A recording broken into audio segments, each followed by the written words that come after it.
संसद में तमाम मुद्दों पर बहस हो रही है।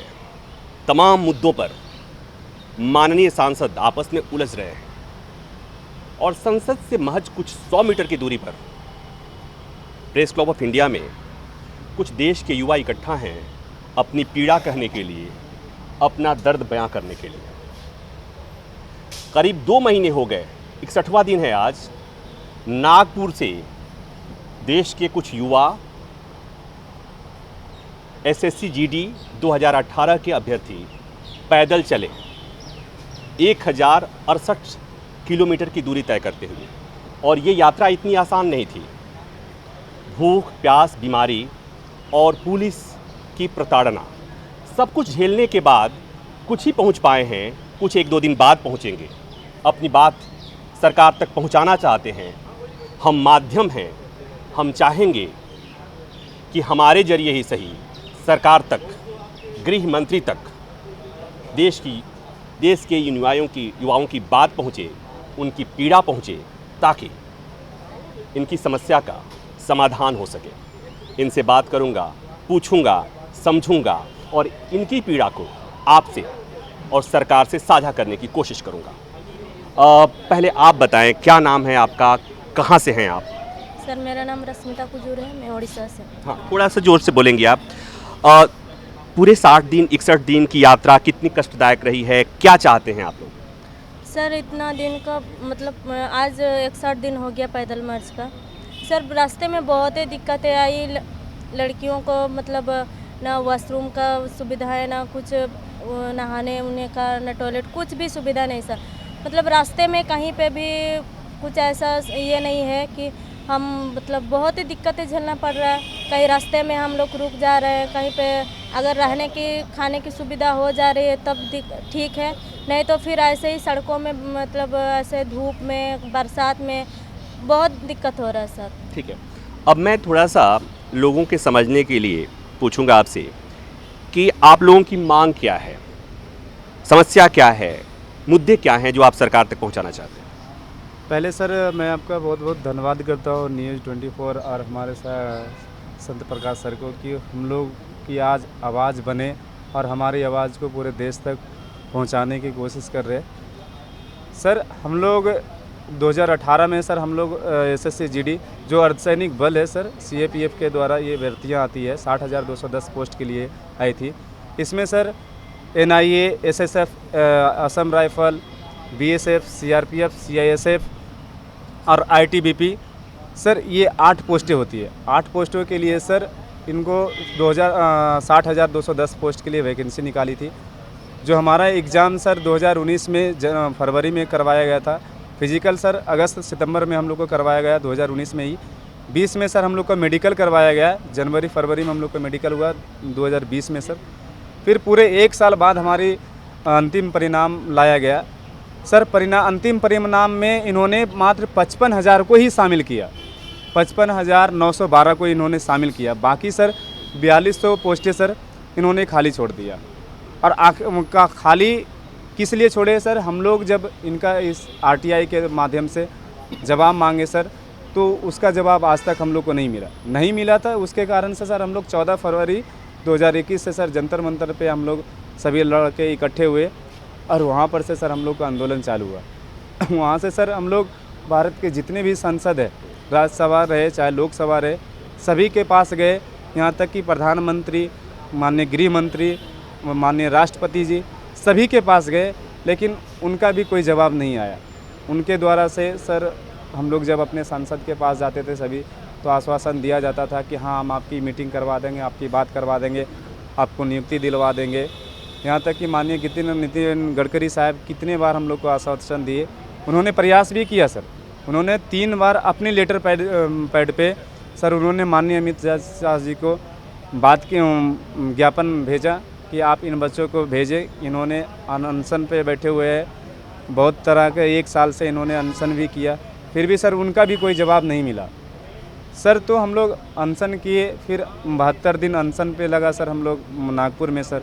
वहाँ से रामदास अठावले सर हमारा अनशन तोड़वाए। उनके द्वारा भी सर आश्वासन मिला कि आपकी मीटिंग हम माननीय अमित शाह जी से करवा करके आपको नियुक्ति दिलवा देंगे। फिर अनशन तोड़ दिए सर, उनका इंतज़ार किया, उनके दरवाजे पर पहुंचते सर तो वो हमारी मीटिंग नहीं करवाते। फिर सर 1 जून को सर हम लोगों ने वहाँ से पैदल यात्रा निकाला। ठीक है, अब यहीं पर रोकते हैं। 1 जून से यात्रा बदस्तूर जारी है। आप लोगों में से बहुत कम लोगों को इस बात की जानकारी होगी, क्योंकि ये आंदोलन शांतिपूर्ण आंदोलन था। अग्निवीर मामले में जब युवा सड़क पे उतरे तो आप लोगों में से बहुत लोगों ने कहा कि ये उग्रवादी हैं, ये आतंकी हैं, सेना में जाने के लायक नहीं हैं। और जो लोग शांतिपूर्ण अपनी बात कहने की कोशिश कर रहे हैं उनकी कोई सुन नहीं रहा है। तो जाहिर सी बात है कि बच्चों में, युवाओं में असंतोष तो होगा। 1 जून से यात्रा जारी है। यात्रा में कैसी कैसी दिक्कतें आई हैं और भी जानने की कोशिश करते हैं। आप कहाँ से हैं, नाम क्या आपका? मैं सर सत्यजीत रॉय हूँ, मैं वेस्ट बंगाल से आ रहा हूँ सर। तो आप भी नागपुर से चले 2 महीना पहले? हाँ सर, मैं दिल्ली से जब पहला आंदोलन हमारा शुरू हुआ 14 तारीख से, तब तक आज ठीक है। हो सर। आपके साथ, आप लोगों के साथ लड़कियां भी हैं, लड़कियां भी थीं। किस किस तरह की दिक्कत सामने आई है? दिक्कत तो सर जब पहले दिन हम चले तो उस दिन हमारे पास कोई रुकने का मतलब, जो अगले हम कहाँ पे रुके, कहाँ जाए, ये हमें पता नहीं था सर। हम रास्ते पे चल रहे हैं, कहीं कोई पानी वगैरह, कोई चाय पिला रहा है, कोई बिस्किट दे रहा है, ऐसे सर चल रहे हैं। जहाँ पे हमारा रुकने का व्यवस्था हो रहा था, मान लीजिए हम किसी होटल वाले को जाके बोल रहे थे सर हम रात को रुकेंगे, तो रुकने का व्यवस्था कर रहा था। अगर कहीं जगह पे हमें रुकने का जगह नहीं मिल रहा था तो लड़की का उधर दिक्कत हो रहा था सर। मेन चीज़ है, एक लड़की हमारे साथ चल रही है सर, उनका एक अलग से प्राइवेट मतलब जगह चाहिए जहाँ पे वो लोग रह सके। ऐसा कोई जगह नहीं है सर। लेकिन ये जितना बार हम लोग कोशिश किए कि सरकार के ये बात पहुंचाने के लिए, सरकार नहीं सुना। अच्छा, इस बीच में आपकी यात्रा को मैंने फॉलो किया है, डिस्टेंटली फॉलो किया है। दुर्भाग्य से हम आपके साथ नहीं थे, लेकिन कई बार ऐसी भी तस्वीरें आई हैं जब प्रशासन ने कहा कि ये हमारा इलाका है, हम यहाँ आपको नहीं रुकने देंगे और आपके लिए हम कोई व्यवस्था यहाँ नहीं होने देंगे। ऐसी घटना कहाँ कहाँ हुई थी? हाँ सर, ये सागर जिला में हुआ था एक बार। जो उधर का डीएम सर है, उन्होंने खुद ऐसा किया सर। हम लोग इतना थक गए थे सर, हम लोग रोड पे बैठे हैं, फिर भी हमको उधर से भगा रहा था कि हमारा जिला है, आप इधर से जाइए, हम इधर रुकने नहीं देंगे। कोई होटल वाला हमको मदद करना चाह रहे थे सर, उनको भी मदद करने नहीं दिया गया। इस बात को मैं दोबारा कहूँगा कि युवा वहाँ से चले, थक गए, रास्ते में कुछ लोगों ने जिन लोगों ने मदद करने की कोशिश की, प्रशासन ने उन्हें रोका, ब्यूरोक्रेसी ने रोकने की कोशिश की। अधिकारी डीएम थे, हाँ सर। जिलाधिकारी ने कहा कि ये हमारा इलाका है और हमारे इस क्षेत्र में आप कोई प्रदर्शन नहीं कर सकते, इसलिए आपको इस इलाके को छोड़कर जाना है। फिर उसके बाद क्या हुआ? हाँ सर, उसके बाद सर हम लोग फिर शांतिपूर्वक उधर से निकल गए सर। आते आते सर जब हम आगरा पहुँचे तब हम लोग उधर गुरुद्वारे में रुके थे सर। गुरुद्वारे में हम लोग एक दिन हम रुके, उधर रेस्ट ले रहे थे। अगले दिन सुबह फिर आ गया सर पुलिस वाला आके हर एक लड़के को उधर से सर खदेड़ा, हर एक लड़के को बस में भरा और ये बोला गया था सर हम लोगों को एक जगह पे लेके छोड़ देगा, लेकिन ऐसा नहीं किया सर। वो लोग किसी को लेके जाके ग्वालियर तक छोड़ाए, किसी को जाके मथुरा छोड़ दिया, किसी को अलग अलग जगह पे छोड़ रहा था। आपको क्या लगता है ऐसा क्यों किया गया? ऐसा सर इसीलिए किया गया कि हमारा आंदोलन को तोड़ने की कोशिश कर रहा है। जो आंदोलन सर हम 2 साल से कर रहे हैं, उस आंदोलन को तोड़ना इतना आसान थोड़ी है सर, चाहे पुलिस वाला हो चाहे सरकार हो। ये आगरा में हुआ था? हाँ सर, आगरा में हुआ। मैं जोड़ देता हूँ, आगरा से एक्सप्रेसवे से अगर बच्चे दिल्ली के लिए निकल जाते एक साथ, तस्वीर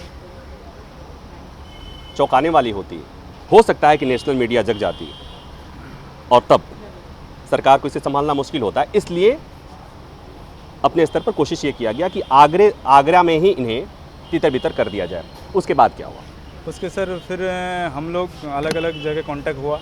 जो हमारा एक मेन लड़का था उधर, जो आंदोलन को अभी नागपुर से संभाल रहा है, विशाल लांगड़े, उसको सर पूरा डिटेन कर लिया गया। जो 6-7 लड़के उसके साथ थे, पूरा एकदम शाम तक उसको डिटेन किया गया।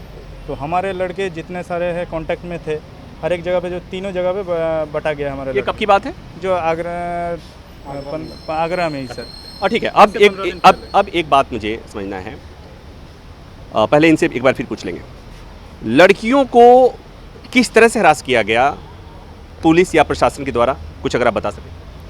सर रात को 4 बजे जब हम गुरुद्वारे में रुके हुए थे, रात को 4 बजे पुलिस आती है और वहाँ से हम 4 बजे तो ऐसे ही मतलब सुबह नहीं होती रहते, तो हम सोए रहते हैं। तो उस टाइम आके पुलिस वाला जो दरवाजे खटखटाते हैं और वहाँ से हम लोग को किसी को धक्का मारते हैं, किसी को मतलब उठाते हैं डंडे से, ये करते हैं। फिर वैसे ही सर मतलब सब लड़कियों को भी लड़की पुलिस वाले जो थे वो लोग सर बहुत मतलब दिक्कत कर रहे थे कि वो लोग को बहुत गाली गुलियाँ से दे रहे थे, उन लोग को बहुत डंडे से किसी को मार रहे थे ऐसे। ठीक है, ठीक है। आपने नाम बताइए आप। कृष्ण राजस्थान से। अच्छा। SSC GD 2018 का छात्र। कहाँ से? नाम बताइए पूरे। राजस्थान से सर। नाम क्या हुआ? कृष्ण। कुछ बताएंगे क्या जो बताना चाहें? सर देखिए, मैं यही कहना चाहता हूँ कि देखिए जो एक सैनिक बनने के लिए जो योग्यताएं होनी चाहिए, जो डिसिप्लिन, जो पैसेंस, तो वो हर एक चीज़ हमारे अंदर है। पिछले 2 साल से जो है हम शांतिपूर्वक आंदोलन कर रहे हैं और जो है बार बार जो है अपील कर रहे हैं, हाथ जोड़कर जो है अपील कर रहे हैं। और आपने देखा होगा कि जंतर मंतर पे तो जो है हमने काफ़ी टाइम जो है यहाँ पे प्रोटेस्ट किया और जो है बार बार जो है ज्ञापन दिए, लेकिन उसके बावजूद जो है सरकार ने हमारी बात नहीं सुनी। तो अभी भी मैं यही कहना चाहता हूँ और मेरी मार्मिक अपील है अमित शाह जी से और सरकार से कि हमारी जो मांगे हैं और हमारी जो जायज़ मांगे हैं उन पर जो है अपना ध्यान आकर्षित करे और ध्यानपूर्वक उनको सुने और हमारे साथ मीटिंग करे और जो भी हमारी जायज़ मांगे हैं उनके ऊपर जो है गौर करे और उनके ऊपर जो है अपना फैसला ले। हमें मान्य है, लेकिन जो हमारी जायज़ मांगे उन पर जो है उम्मीद करेंगे कि ये मार्मिक अपील सरकार तक पहुंच जाएगी, पता नहीं कितनी पहुंचेगी। आप अपना नाम बताइए, क्या नाम है, कहाँ से हैं आप? सर मैं रुद्र प्रसाद उड़ीसा से हूँ सर। क्या कहेंगे? सर ये जो प्रोटेस्ट में जो हम मांग कर रहे हैं, मतलब हम इसका हकदार है, इसीलिए मांग कर रहे हैं। एक जो डिफेंस में जो पैरामिलिट्री फोर्सेस में जाने के लिए जो काबिलियत होना चाहिए, जैसे आपको दौड़ लगाना होता है, फिजिकल देना होता है, रिटन देना होता है, मेडिकल देना होता है, हर चीज़ में हम लोग पास है, हर चीज़ में फिट है, लेकिन फिर भी ये सरकार हमको आज तक ज्वाइनिंग नहीं दी। जब हमारे साथ जो साथी थे उन लोग को ज्वाइनिंग दी है, 55,000 को ज्वाइनिंग दी है और बाकी जो 4,000 पोस्ट जो वैकेंसी है अभी उसको भी फिलअप नहीं किया गया। ये उसके बावजूद जब आप लोग के पास सब योग्यता है, आप इधर आइए। क्या नाम है आपका, कहाँ से हैं आप? इधर आइए। कहाँ से हैं आप? शैलेश यादव, गाजीपुर के उत्तर प्रदेश गाजीपुर से हूँ। क्या कहेंगे आप? जी मैं यही कहूँगा कि ये मेरा अधिकार है सर, ये मेरा हक है और इस हक को और मैं इसको लेकर रहूँगा चाहे जो भी कुछ हो जाए।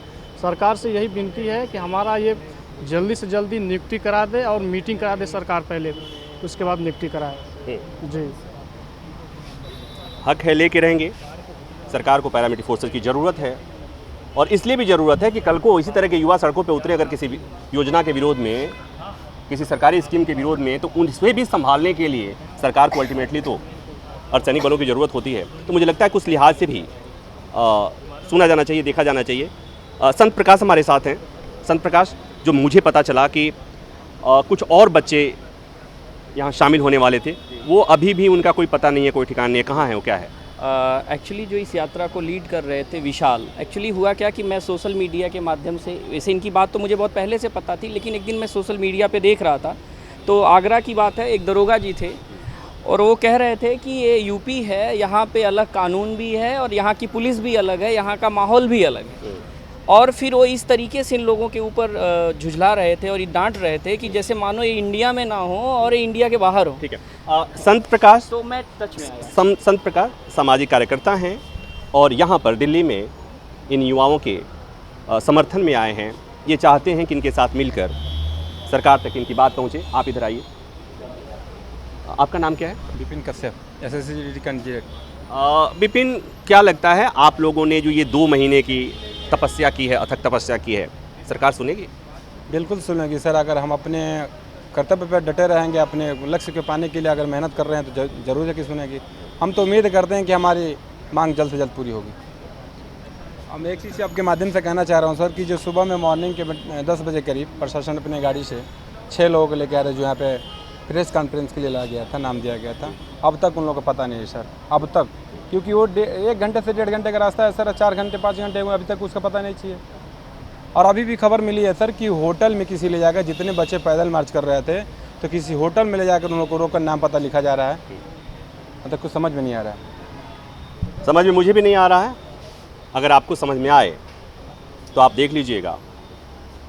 उम्मीद यही कि ये बात, इनकी पीड़ा, इनका दर्द सरकार तक पहुंचेगी और इनकी समस्या का समाधान होगा, मुलाकात होगी, इन्हें सरकार की तरफ से, जिम्मेवार लोगों की तरफ से आश्वासन दिया जाएगा और इनकी 2 महीने लंबी और 1068 किलोमीटर की ये पैदल यात्रा वाली तपस्या है, वो सफल होगी। कैमरामैन संजय के साथ प्रभाकर मिश्रा, न्यूज़ 24 दिल्ली। नमस्कार, मैं हूं मानक गुप्ता। अगर आपको हमारा ये वीडियो पसंद आया हो तो इसे लाइक और शेयर जरूर करें और हाँ, हमें सब्सक्राइब और फॉलो करना ना भूलें ताकि आप देश और दुनिया की कोई खबर मिस ना करें। तो जुड़े रहिए हमारे साथ और देखते रहिए न्यूज़ 24।